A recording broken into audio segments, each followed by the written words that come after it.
Hey everyone, it's Alex Nottingham, founder of All-Star Dental Academy, and we have Larry Guzzardo, our head instructor, Eric Vickery, our case acceptance specialist, and one of our long-standing coaches. And we're picking up on, this is our third episode in a row on case acceptance. And we're really excited to be talking about this because we are launching a wonderful webinar, free training on case acceptance that I've been promoting and putting links below the videos, and depending on where you're reading, it's a blog or a video or a podcast, we're making it easy for you to get access to this great free training webinar. But I want to kind of start to go in depth in some of these subjects that we'll talk about on the webinar.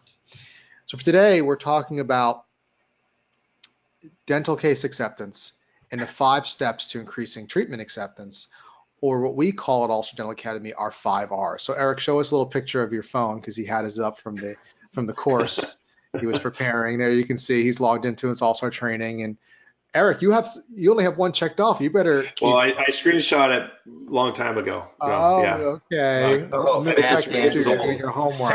Okay. Yeah, there you go. That was a while ago, and I did that. You have young kids, I could tell. there are many systems. We're all about systems in All-Star. We like to make sure that your business has good people, but it's systems dependent, not just relying on people. And when we're talking about case acceptance, we got to talk about the 5 R's of case acceptance, which is our system. And I talk about that in the webinar, and I go into great detail, obviously in the course with Larry Guzzardo, and Eric also has contributed to the course as well. And he'll be recording some new material soon for me to be adding to the program, because we're always updating as we learn and grow. So I want to talk about the 5 R's, gentlemen. And I want to look at some of the, I'm going to name them one at a time. And I want to look at, we can define what it is, but because in the webinar, I give some more details of what you have to do, right? Some of the sequences. But here, since I have you guys, where are people falling short? Because I don't have time in a short webinar to cover all the stuff. So we're supplementing in these talks. So the 5 R's is you build rapport, you review findings, what you find in your fact finding, you review the fees, you respond to objections. We talked about objections in our last episode, and you receive payment. You get the money. Rapport, and I was holding off in these other talks about what's the answer to a lot of this stuff is rapport. Rapport is where you have that relationship with the patient. You're liked, you're trusted. It sounds very simple, but there are PhD programs on just rapport, right?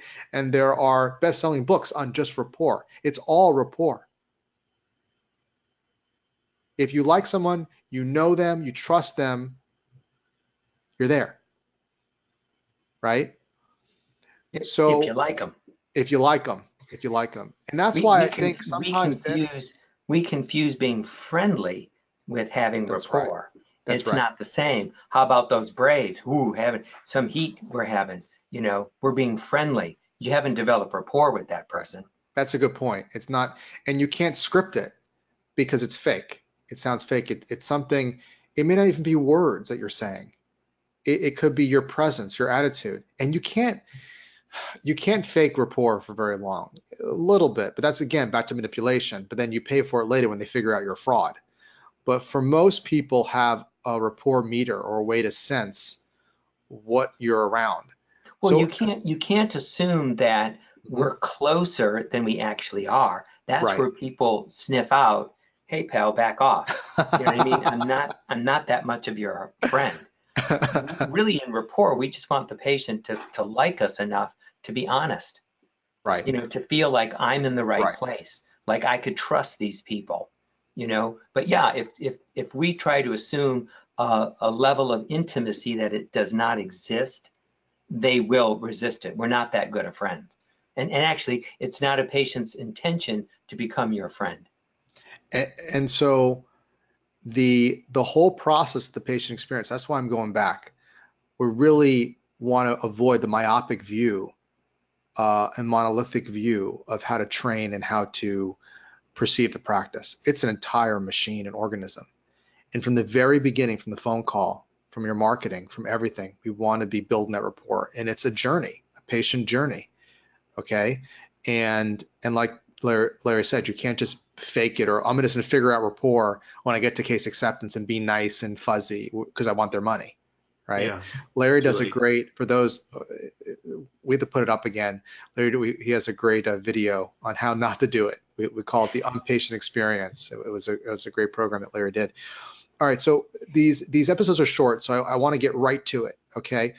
So I heard from Larry about rapport. Quickly, Eric, where does rapport break down? Because we can spend a whole series of podcasts on rapport, but I just want to go through these 5 R's and see. Eric, rapport. Okay. I don't want to offend any dentists out there, but a lot of dentists are left brain analytical, book smart. And for me, rapport is a street smart thing. And you have to bridge that gap in your brain. You got to work on this. This is something that you have to practice to improve the skill, right? You have to train and understand that rapport is a two-way street. It's not me just telling you, hey, we have rapport, just like Larry was saying, hey, the weather's great, you look great today, and so good to see you. And it's all these things that we're saying, these statements. So remember to be interested, not interesting. That's and right. You ask questions and you build the rapport through questions and hearing from them. That's how you build rapport. So if you need to take it from book smart to street smart, understand the system is ask questions. And don't fool yourself in thinking that we have rapport just because I talk to you a lot about other things. That's a good point. That are not even related to the mouth. Yeah. What now? So rapport, and again, this is a huge topic, huge, and that's why I don't want to. Because once we get into it, this is going to be a 2-hour episode, and we like to keep them short and sweet and action oriented. The next step after we've built rapport, we're being genuine, whatever it is, and as I mentioned, we're always building rapport, is reviewing finding stage. So reviewing what we found, and you were talking, Eric, about the co-diagnosis. When we review what we find more in a kind of a quasi-official capacity, here's the dossier of all the work we've done so far, where we're at. Where did dentists go wrong in this step? Go ahead, Eric, and then we'll hear from Larry. There's a safety line, right? Of like, as you're building trust and rapport. And when you breach that safety line into this danger area, you've broken that level and it's really hard to get it back. And if you're not able to read this person and have built it all along, in the last couple we've talked about, we've flirted with this, is it's so much easier to prevent objections than it is to deal with them. So look for them, ask them, encourage them, get them. And maybe the patient doesn't even object to you. Maybe they don't tell you anything. They yes you to death, yes. And then they don't show up for their appointment. That's how an objection can reveal itself. I see. And when you've broken this rapport level of achieving trust with them, when you've broken that rule, you're going to see the effects of that in no-shows, in just get me out of here, right? I don't know what I'm doing in 6 months. Just put me down for something. Those types of responses. And so if those things are happening, you need to take inventory, go back and evaluate. And how they can show up in review of findings is they're not connected. You're talking too long. You're long-winded. Right. You spend more than 2 minutes talking about something, you've lost the person. They've especially if it's a guy, they're off into daydream.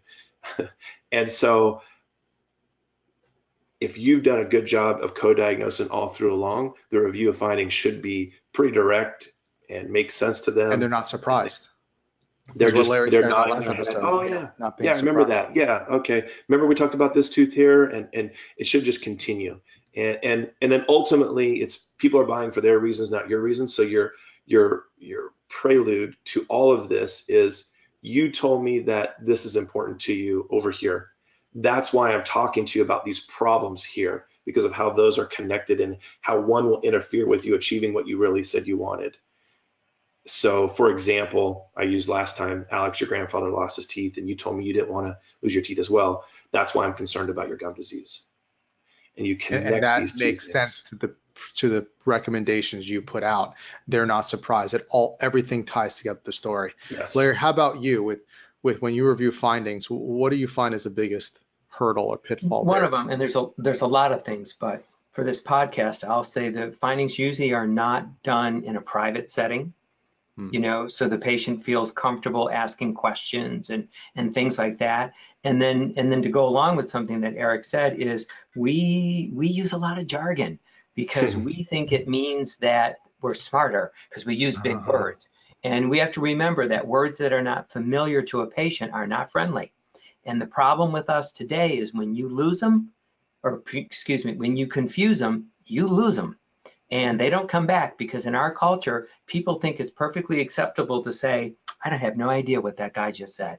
You know, we're not the kind of culture that says, you mentioned something I didn't quite understand, and I have a few questions about it so that I can understand it at your level. People today don't do that. They will go, like Eric said, yes, yes, yes, yes, yes, and then walk out of there going, I have no idea what that person just said. So just for today's purposes, I would say, because we talk about this in our other courses and in our whole process, but usually findings are reviewed in the wrong environment, you know, where the patient doesn't feel like they can participate, which is a big problem for us because people don't respect decisions that are being made without their input. So environment is important. And we feel like because we're not using big words, people won't respect us. And what we have to remember is that good communicators are understood. You know, And you know what's Gandhi, Martin interesting? Luther King, a lot of these people, they knew how to speak to the masses, and the That's right. masses understood them, and that's why they're so well revered. And whether you like Bill Clinton or not, he spoke very simply. But you know, this guy was what, a Rhodes Scholar, He was brilliant, a genius, but he a knew how to genius. say, I feel your pain. Right. Ronald Reagan, same thing. These are really Yeah. intelligent people, but they dumb it down, I guess. You know what's No, interesting? no, they just And speak in a they speak to way you in a way that a that you great can understand. it was interesting when I was in law school, there was a movement, and there still is, which is great, to simplify the language because too many contracts, you're using words that are more than you have to. More, however, aforementioned, pursuant, therewith. Like, why? So they're like, write a simple sentence that makes sense and people understand than writing these convoluted contracts. So, okay, that's reviewing findings. Now, here's a big one. After we review the findings, we review the fees. What do you find is the biggest issue or barrier when it comes to reviewing fees that happen in this process? Go ahead, Eric. Who start? Okay, I'll jump in. So there's so many things you could discuss here. I know we have limited time, Alex, but I want to say just what we've been flirting around with here is these terminology that we use that creates a misperception of what's in the patient's brain, and they don't ask questions. One of the worst things you could do is say, do you have any questions for me? No. The doctor leaves and they ask all the questions to the assistant or whatever, right? Is there anything I haven't made clear would be a better sort of response. But here's the thing. The reason that they would have unclarity, the reason things would be foggy in their brain is because of terminology we use, or we minimized the real problem in co-diagnosis. Promise this has to do with fees. So you have a little bit of bleeding. You know, there's a tiny cavity in there. And then they go out to the front, and for a little bit of bleeding, it's $1,000, and for a tiny cavity, it's another $1,000, and it doesn't equate. And they're going, well, wait a second, it's not even bothering me. Why would I be spending all this money?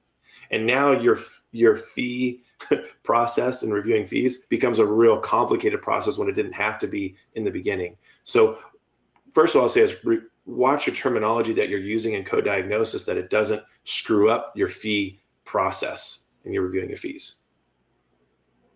Fair. Yep, I think that's a good issue. And anybody who's ever been listening to me knows that the sooner you bring up fees or the idea of a budget, the easier it is for a patient to have a conversation with you. I said earlier in the other podcast, money is a genuine objection because people have reasons why they don't have money. They have money, but they might not have money right now. And it's a genuine objection, and we don't want to have to deal with it when we're expecting the patient to make a decision. We don't want them to say, well, I don't have any money for this, because now we have to backpedal and start putting pressure on the patient and all that. So I say the problem that we have with fees is that we don't bring it up early enough, and we don't look for opportunities to bring it up. My guideline is always, anytime the patient states a preference for treatment, let's say, for instance, I'll give you a simple example. If they say, I wish my smile looked better. And you say, well, how would it look if it was better? And they say, oh, I'd get those veneers like I see those people in Hollywood get. And I'd have a porcelain all around all of my mouth. And say, well, you know what? That would be a way of making your teeth look better. Now they've stated a preference for treatment. So ask them, you know what? If you've been thinking about this, have you considered your budget as well?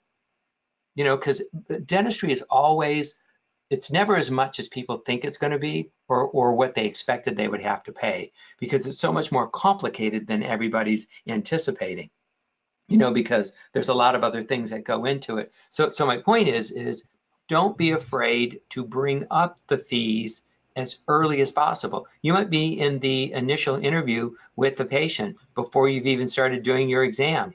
If you listen for an opportunity, bring it up. We think it bothers us. You know, I'm sorry, we think it bothers the patient. It doesn't. It bothers us more than it bothers them. They already know Sure. this is going to cost money. They just don't know how much money it's going to cost. So again, the sooner you bring it up, sooner we bring it up, the easier it is for the patient to have a conversation. The longer you wait and that blood pressure is going up with this patient, and you go, and it's $15,000, they got to get out of there. And so to relieve the pressure, they just say, I got to go talk to my spouse or call a cop or, you know, something. But I cannot make a decision right now. And so the that's what I dentist would say perception. about fees. Yeah, and the perception of the dentist, Larry, is that if I talk about fees, that's selling, and I don't want to be a salesman. And Yeah. that's just not true. It is true, but if they bring it up first, like they stated a preference for, stated a preference for The patient treatment. brings it up first. Yeah, Yes. like, oh, if you'd like to do it with veneers, that's a great option, and I can certainly determine whether you're a good candidate for that. And since you've been thinking about it, I was wondering if you also considered the expense that is involved. I mean, you'd say it any way that's comfortable for you, but the patient knows it costs money. Just bring it up. No, we like to go, ooh la la, Well, 32 veneers. and I think Let's go. there's a philosophy between the sales approach and the service approach, which is, Larry, we've been kind of innovating this for a while, and now, you know, it's become the talk of dentistry, right? Service based. Well, where'd you get that from, Larry Guzzardo? Okay, so All-star. Exactly. So it's okay though. You know, it's imitation is the greatest form of flattery. The service based is, you know, or the sales based is we say manipulate. You manipulate because you're hiding something. When you're service, you're never hiding anything. It's obvious. You're right. Yes, we're going to discuss fees. Let's talk about it. You know, it doesn't have to be this mystery. We're demystifying. Right. Has anybody stuff. ever explained to you the components of having an implant restoration? Because it's more complicated than what the public understands. Exactly. The earlier you do it, the easier it is for them to go, oh, I had no idea. That's why it's so expensive. The last two steps. This one should be quickly because we discussed this in our last episode, which is how to respond to objections. So responding to objections. Biggest issue with responding to rejections in less than a minute. Eric, go. We have a tendency to get into two formats, either agreement or argument. Okay. Somebody says that's expensive. Oh, I know. Oh, dentistry is so expensive. Hurry, go. The prices are going up any minute. Doctors are reviewing the fees now. Leave. You know, we have this tendency We're to changing agree. the fees right now. Yeah, we're updating our fee schedule now. You know, so don't make the mistake of getting an agreement with the patient just because you're afraid of engaging in that conversation. And then the opposite spectrum is argument. Oh, this is a lot of money. Yeah, but we could put it in a 12-month no interest plan through this company that we use. And you're right back at them. You're in direct opposition. Instead of stop, acknowledge, and engage in the conversation, ask some questions. It's so much better if they uncover their own objection than if you try to tell them yourself. So agreement, argument, neither will work for you. You got to get somewhere in the middle in engagement and create communication. How can I serve you? It's a service-based viewpoint. Larry?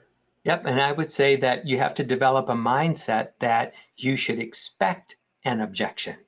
And when you don't get an objection, there's probably one lurking behind the scenes that will come out at a time that won't be appropriate for you. It's almost like the objections are like decay. You want to get it all out, you know? Yeah, well, an objection doesn't mean no. In my mind, an objection means I don't have enough information to make a decision. It sounds like resistance because they say, but that's going to be a lot of money, or I don't know if I'm going to have enough time. I would go back to engaging with the patient, asking more questions. Tell me about money or your budget. Tell me about your time, because I'm good at working with all of those things. That's why I asked Susie to be here during this presentation, so that she would be familiar with your case, because we're great at working out these things. So number one, don't fear the objection. Don't. It's just another, it's a part of the process of the patient working with you to figure out whether they should do this treatment or not. It's a part of it. So don't worry about it. Don't be afraid of it. Don't fear the objection. And last step is receiving payment. What do you find the biggest issue, quickly, minute or less, on receiving payment? Patients don't want to feel like they're the exception to a typical rule and you're trying to get one over on them. So this is how we do it with all of our patients. Just a real simple statement that will help you. And instead of, well, yours is really expensive, and the tone of voice, goes south. And so what we're going to have to do is, and then the whole process becomes, they feel this pressure, like you're trying to sell, get one over on them, the rapport is gone, all those things fall apart. Instead of, I'm so glad you and the doctor came to an agreement on getting those problems cured. Right? Focus on the condition, the problems again, not the treatment so much. It sounds expensive, right? And then move into, in fact, we have great ways that we offer all of our patients, and I want to figure out one that works best for you.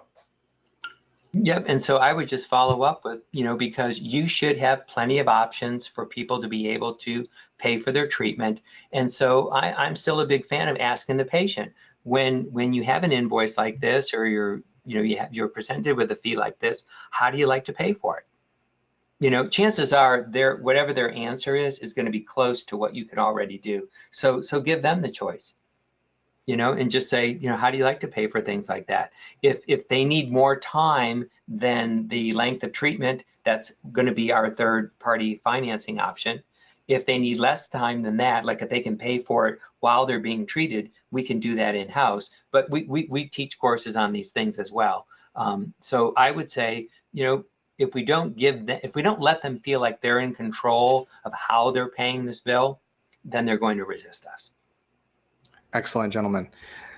So again, I'm going to put a link available for the case acceptance free training, is how to increase case acceptance, get patients to say yes without manipulation sales or stuff like that. So check that out if you haven't. Again, thank you everybody for coming. And until next time, go out there and be an all-star.